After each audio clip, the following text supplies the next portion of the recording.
नमस्कार मेरे प्यारे बच्चों, राइट वे क्लासिक के यूट्यूब चैनल फिजिक्स परिंदे में आपका स्वागत है। आज हम पढ़ेंगे बेटा क्लास 12th हिंदी व्याकरण एग्जाम 2025 में आने वाले महत्वपूर्ण प्रश्न। जैसा कि आप सभी को पता है, आपके पेपर बहुत ज्यादा नजदीक हैं और पेपर में कुछ क्वेश्चन ऐसे हैं जो हर साल ही पूछे जाते हैं। वो तो हर साल आने ही आने हैं, जैसे रस, अलंकार, छंद, चौपाई, ठीक है ना, एप्लीकेशन, निबंध, ये तो हर साल पूछे जाते हैं। अंतर सिर्फ इतना होता है कि अलंकार में कौन सा अलंकार पूछा जाना है, रस में कौन सा रस पूछा जाना है और छंद में कौन सा छंद पूछा जाना है। केवल इतना चेंज होगा, बाकी ये टॉपिक तो बोर्ड में आने ही आने हैं बेटा। तो क्यों ना इसकी तैयारी कर लें हम लोग, हाँ या ना। इस वीडियो से पढ़ के आपके 6 नंबर तो पक्के होने वाले हैं, ये तो श्योर हूं मैं। तो आप कॉपी और पेन ले लें, जिससे मैं आपको कम से कम टाइम में बेहतर से बेहतर समझा सकूं। सबसे पहले आप रस पढ़ेंगे, उसके बाद अलंकार, उसके बाद छंद, ठीक है ना। तो वीडियो शुरू करते हैं। देखो, पहला सबसे पहले क्या पढ़ेंगे बेटा, रस। और रस में भी क्या पढ़ेंगे, श्रृंगार रस। और श्रृंगार रस की परिभाषा बड़े ही सिंपल भाषा में समझेंगे, ठीक है। देखो, परिभाषा किस तरह से लिखनी है, जब पेपर में आएगा ये कि श्रृंगार रस की परिभाषा लिखिए, तो आप किस तरह से लिखोगे। जहां पर प्रेमी प्रेमिका, बेटा क्या, प्रेमी प्रेमिका, पति पत्नी, पति पत्नी और नायक नायिका के प्रेम का वर्णन होता है। प्रेम का क्या होता है बेटा, वर्णन।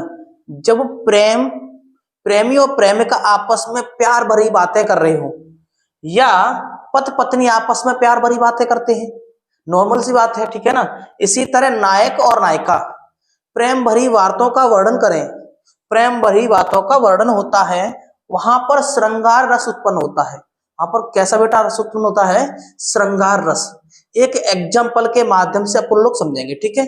और एग्जाम्पल भी बेटा मैंने आपके लिए ऐसे लिए हैं कि आपको वैसे ही पहले से याद है, सभी फिल्मों के गाने लिए हैं, जिससे आप सिंपल भाषा में याद कर सको। मेरा टारगेट केवल सिर्फ ये है, मैं आपको कम समय में अच्छा कंटेंट दे पाऊं, जिसको आप कभी ना भूल पाओ, ठीक है। तो क्या लिखोगे इसका, ये रेशमी जुल्फें, ये सरबती आंखें, इन्हें देख कर जी रहे हैं सभी। आपने ये गाना सुना होगा बेटा। अगर आपको कोई पूछ ले इस गाने में कौन सा रस है, तो आप लोग बताओगे श्रृंगार रस। क्योंकि प्रेमिका, जो प्रेमी है वो प्रेमिका से क्या कहता है बेटा, ये रेशमी जुल्फें, ये सरवती आंखें। प्रेमिका प्रेमी से कह रही है या प्रेमिका प्रेमी से कह रहा है, एक ही बात है ना। तुम्हें देख कर जी रहे हैं सभी। क्लियर हुआ। तो ये आप याद कर लोगे बड़ी सिंपल भाषा में बेटा, ठीक है ना।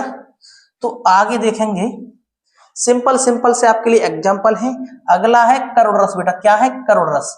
और आप जानते हैं करुण रस में क्या होगा, दुख भरी बातें या शोक की घटना। तो देखो क्या होगा, किसी प्रिय व्यक्ति या वस्तु के बिछड़ जाने पर, आपकी बहुत प्यारी वस्तु थी, जैसे मान लीजिए मेरा एक फ्रेंड था जो अमेरिका में जॉब कर रहा है, ठीक है ना।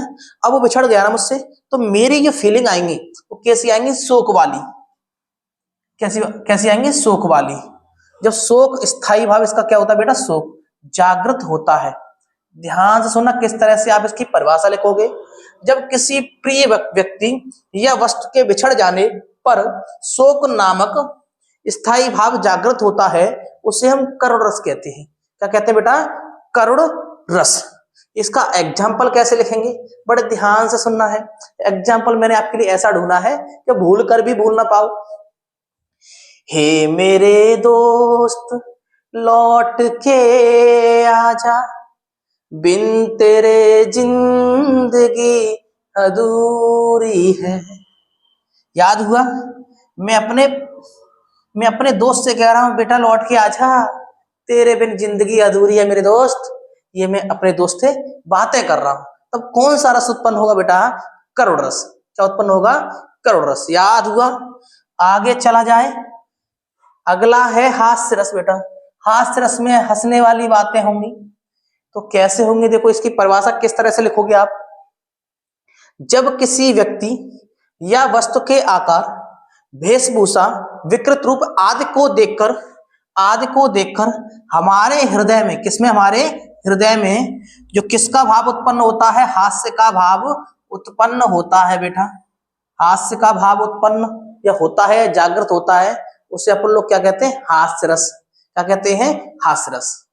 किसी का वेशभूषा, अचानक से कोई देखे ऊट पटांगी सा आया है, जैसे जोकर देखे हैं, उसको देख के हंसना आता है ना हम लोगों को, इसी तरह से किसी ऐसी चीज को देखकर हमें हंसना आए तो क्या उत्पन्न होगा, हास्य रस। जैसे शीश पर गंगा से, भुजन भुसंगा से, हासी का दंगा भया नंगा के विवाह में। ये श्री कृष्ण, जो श्री कृष्ण थे ना, यानी कि शंकर जी आप लोग बोलते हैं, शंकर जी के बारे में ये है। शीश पर गंगा से, शीश पर उसके गंगा है, भुजन भुजंगा है, हासी का दंगा भया नंगा के विवाह में। किसका उदाहरण है बेटा, हास्य रस का। आपको याद नहीं हुआ तो ये वाला याद कर लेंगे हम लोग, ये और सिंपल है। हाथी जैसी देह है, कैसी देह बेटा, हाथी जैसी देह, गेड़े जैसी खाल। हाथी जैसी देह है बेटा, गेड़े जैसी खाल, और तरबूजे सी खोपड़ी और खरबूजे से गाल। तरबूजे से खोपड़ी और खरबूजे से गाल, याद हुआ एक बार में। आप किसी को भी बोल सकते हो, हाथी जैसी देह है और गैड़े जैसी खाल और तरबूजे सी खोपड़ी, तरबूजे सी खोपड़ी और खरबूजे से गाल। ये किसका उदाहरण है, हास्य रस का बेटा। याद हुआ, आगे चला जाए बेटा। अब है वीर रस। और वीर रस क्या होता है, युद्ध वाली बातें होंगी या कठिन कार्य करने वाली बातें होंगी। इसमें मैंने वो वाला काम कर दिया, मैं योद्धा हूं, इस तरह की बातें। देखो, जब युद्ध अथवा किसी कठिन कार्य को करने के लिए मन में उत्साह जागृत होता है, क्या बेटा, उत्साह जागृत होता है, उसे हम लोग वीर रस कहते हैं। जैसे आपने देखा होगा 26 जनवरी या 15 अगस्त पर छोटे छोटे बच्चे देखे स्कूल में किस तरह से ड्रेस पहन के कायदे से जाते हैं, बहुत उसी दिन। उसके बाद जाते तो और भी दिन हैं, पर उस दिन कुछ अलग ही जोश में जाते हैं। वंदे मातरम, वंदे मातरम, ऐसा होता है ना, शहीदों वाली बातें होंगी उस दिन। तो जोश, क्योंकि उस दिन हमारे वीर शहीदों ने कुर्बानी दी थी बहुत सारी, तो हमें अंदर से जोश आता है कि हम भी ऐसे बने। तो क्या उत्पन्न होता है, भाव, उत्साह का भाव जागृत होता है, उसे हम लोग बोलते हैं वीर रस बेटा। ठीक है, वीर रस का उदाहरण समझेंगे। पहले मैं बता रहा हूं, मौखाई दी, वो वाला याद कर लें। खूब लड़ी थी मर्दानी में झांसी वाली रानी थी। इसको भी लिख सकते हो, या बेटा इसको लिखोगे, वतन वालो वतन ना बेच देना, शहीदों के कफन ना बेच देना, शहीदों ने जान दी है वतन के वास्ते, शहीदों के कफन ना बेच देना। आप इसको भी लिख सकते हो। आगे चलें, देखो अगला है बेटा अलंकार। अब क्या पढ़ेंगे अपन लोग, अलंकार। यहां से अलंकार स्टार्ट है। अलंकार में पहला अलंकार पढ़ेंगे अपन लोग अनुप्रास अलंकार। ध्यान से सुनना और समझना। अनुप्रास अलंकार क्या होता है बेटा, देखो, जहां पर किसी एक व्यंजक की आवृत्ति, एक व्यंजन की आवृत्ति बार बार होती है, तो वहां पर क्या होता है बेटा, अनुप्रास अलंकार पाया जाता है। जहां पर एक व्यंजन की आवृत्ति बार बार हो, जैसे पक्के पेड़ पर पका पपीता, यानी कि देखो प प प प और प, कितनी बार प, पक्के पेड़ पर पका पपीता। किसका उदाहरण है बेटा, अनुप्रास अलंकार, क्योंकि प की उत्पत्ति बार बार हो रही है, प्रत्येक शब्द में प आया है, हाँ या ना। तो ये तो सिंपल सा है, याद हो गया होगा। अगला है बेटा यमक अलंकार। क्या है बेटा, यमक अलंकार। क्या होता है यमक अलंकार, बड़े ध्यान से सुनेंगे। देखो, यहां पर शब्दों की आवृत्ति बार बार होती है। यहां पर क्या होता है बेटा, शब्दों की आवृत्ति बार बार होती है, लेकिन अर्थ भिन्न भिन्न होते हैं। शब्द की आवृत्ति तो बार बार होगी, एक ही शब्द बार बार आ सकता है, लेकिन प्रत्येक शब्द का अर्थ अलग होगा। जैसे वहां पर कौन सा अलंकार होता है, यमक अलंकार। जैसे देख लीजिए, जैसे सोना कितना सोना है, सोने जैसा तेरा मन। तो देखो सोना, कितना सोना है, देखो सोना ये भी है, सोना ये भी है, लेकिन क्या कहा गया है, ये सोना आभूषण है, इससे बस वो बनाए जाते हैं ना कंगन वगैरह, ये आभूषण बनाए जाते हैं, ये उस सोने की बात हो रही है। सोना कितना सोना है।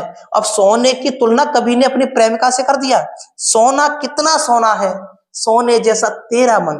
तो ये सोना की बात क्या हो रही है, सुंदरता। कभी अपनी प्रेमिका की सुंदरता बता रहा है और उसकी तुलना किससे कर रहा है, सोने से। समझ पा रहे हो, सोना कितना सोना है, सोने जैसा है तेरा मन, जैसे सोना चमकता है ना, उस तरह से तेरे मन में बिल्कुल भी खोट नहीं है, बिल्कुल सत्यवादी हो तुम। इस तरह की बातें कही जा रही हैं, कभी बड़े प्यार से कह रहे हैं। याद हुआ इसको, आगे चला जाए। देखो अगला है बेटा उपमा अलंकार। उपमा अलंकार क्या होता है, बड़े ध्यान से सुनेंगे। जहां पर किसी एक व्यक्ति या वस्तु की तुलना, यहां पर एक व्यक्ति या वस्तु की तुलना समानता के आधार पर, किसके आधार पर बेटा, पॉइंट वाली बात है, समानता के आधार पर, समानता के आधार पर किसी दूसरे व्यक्ति या दूसरी वस्तु से की जाती है। इसमें होता क्या है, तुलना होती है एक व्यक्ति से दूसरे व्यक्ति की, या एक वस्तु से दूसरी वस्तु की। किस तरह से तुलना होगी, देखो एग्जाम्पल समझेंगे। फूलों सा चेहरा तेरा, कलियों से मुस्कान है, गाना सुना होगा ना आपने, उसी गाने को यहाँ पे लिख देना है, किस अलंकार में, उपमा अलंकार में। देखो ध्यान से, फूलों सा चेहरा तेरा, यानी कि फूल की तुलना किससे है, चेहरे से। आपका ये फूल सा है ना चेहरा, ये चेहरा नहीं है, ये फूल है। जिस तरह से फूल थोड़ा सा हाथ टच करने पे मुरझा जाएगा, इस तरह से मेरा चेहरा भी मुरझा सकता है। ये बातें कह रहा है कवि, समझ पा रहे हो। कवि ने उसको फूल को चेहरा बता दिया, यानी कि चेहरे की तुलना फूल से, और कलियों की तुलना किससे, मुस्कान से। उसका कहने का मतलब यह है कवि का, कलियों सी मुस्कान तेरी, मुस्कान है कलियों जैसी, जैसे सुबह सुबह कली निकलती है ना, उस तरह से जब मैं सुबह सुबह देख लेता हूं तो मेरा मन हरा भरा हो जाता है। इस तरह से कभी बातें कर रहे हैं, समझ पा रहे हो। इसको याद कर लोगे, यानी कि एक व्यक्ति की तुलना या वस्तु की तुलना दूसरे व्यक्ति से की जाती है, वहां पर कौन सा अलंकार होता है बेटा, उपमा अलंकार। याद हुआ, आगे चलें। अब पढ़ेंगे बेटा इंपोर्टेंट, ये तो हर साल हम 100% की तुलना में आता है, दोहा। दोहा या सरोठा, रोला, छंद, ये आते हैं ना सभी, वो चौपाई भी आती है, ठीक है। तो इसी तरह से इसको पढ़ेंगे। देखो किस तरह से, देखो दोहा अर्ध सम्मात्रिक छंद होता है। कैसा छंद होता है, अर्ध सम्मात्रिक छंद होता है, जिसमें 4 चरण होते हैं। पॉइंट वाली बात है बेटा, कितने चरण होते हैं, 4 चरण। विषम चरण में, विषम चरण का मतलब है बेटा पहला चरण और तीसरा चरण। विषम चरण में 3-3 मात्राएं होती हैं। कितनी मात्राएं होती हैं बेटा, प्रथम विषम चरण में, यानी कि पहले चरण और तीसरे चरण में 13-13 मात्राएं, और सम चरण में 11-11 मात्राएं होती हैं। सम का मतलब है बेटा दूसरा चरण और चौथा चरण, ये सम चरण कहलाते हैं। इसमें 11-11 मात्राएं होती हैं, तो उसे हम क्या बोलते हैं, दोहा। दोहे की क्या पहचान, पहली पॉइंट ये है 4 चरण होंगे, पहले चरण और तीसरे चरण में 13-13 मात्राएं होंगी, और दूसरे चरण और चौथे चरण में 11-11 मात्राएं होंगी, उसे हम दोहा कहेंगे, ठीक है ना। देखो और इसमें क्या होता है, देखो एग्जाम्पल पहले समझ लें, इसकी मात्रा लगा के दिखाऊं। देखो पहले एग्जाम्पल सुन लेते हैं। रहे मन पानी राखिए, बिन पानी सब सून, पानी गए ना उभरे, मोती मानस चून। ठीक है, इस पे मात्रा लगा के दिखाऊं बेटा, इसको आप याद कर लेना, बहुत सिंपल है, 1-2 बार याद करोगे हो जाएगा। देखो रहमन यानी कि 1 1 1 1, ठीक है, 2 2 2 1, कितनी हुई देखो, 4 5 8 8 10 और 11 और ये 2। ध्यान से सुनना किस तरह से लगाई मैंने, इस पे 1 लगेगी, इस पे 1, इस पे 1, इस पे 1, इस पे 2 लगेंगे, इस पे 2 लगेंगी, इस पे 2 और इस पे 1 और इस पे 2।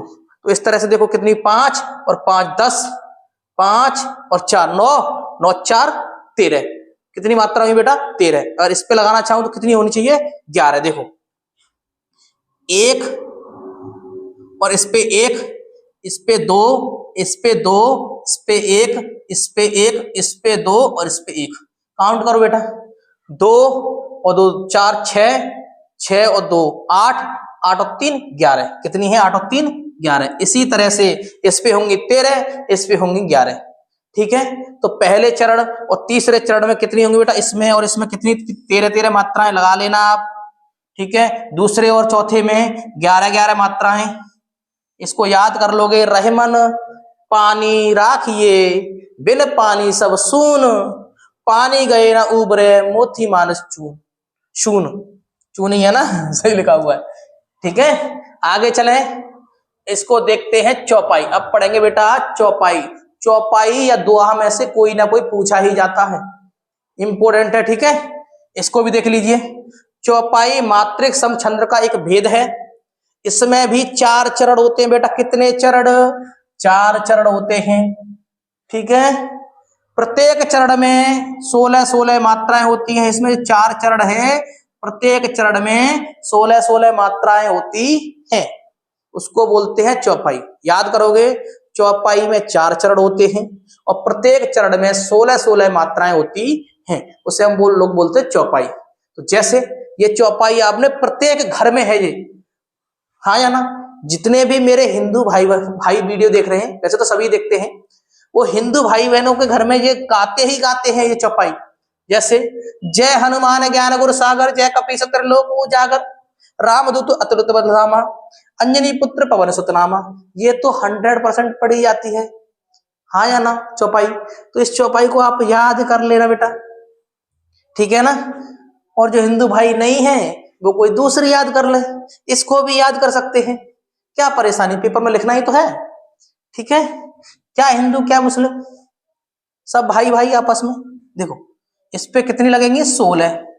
देखो 1 1 1 1 2 1 2 1 1 1 2 1 1। काउंट करना बेटा, 2 3 4, 4 2 6 1 7, 7 9 10 11 12 12 13 14 15 16। लग गई ना 16? तो इसी तरह से इन चारों पे कितनी लगेंगी? 16 मात्राएं।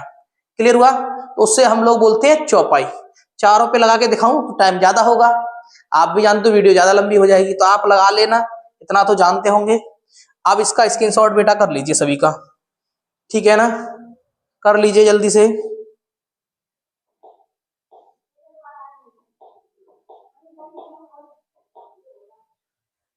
तो आशा करता हूं बच्चों आपको वीडियो पसंद आई होगी। अगर पसंद आई है तो लाइक कर दें, सब्सक्राइब कर दें और घंटा भी ऑन कर दें, जिससे आपके पास वीडियो समय से आ सके। मिलते हैं नई वीडियो में, तब तक के लिए जय हिंद, वंदे मातरम।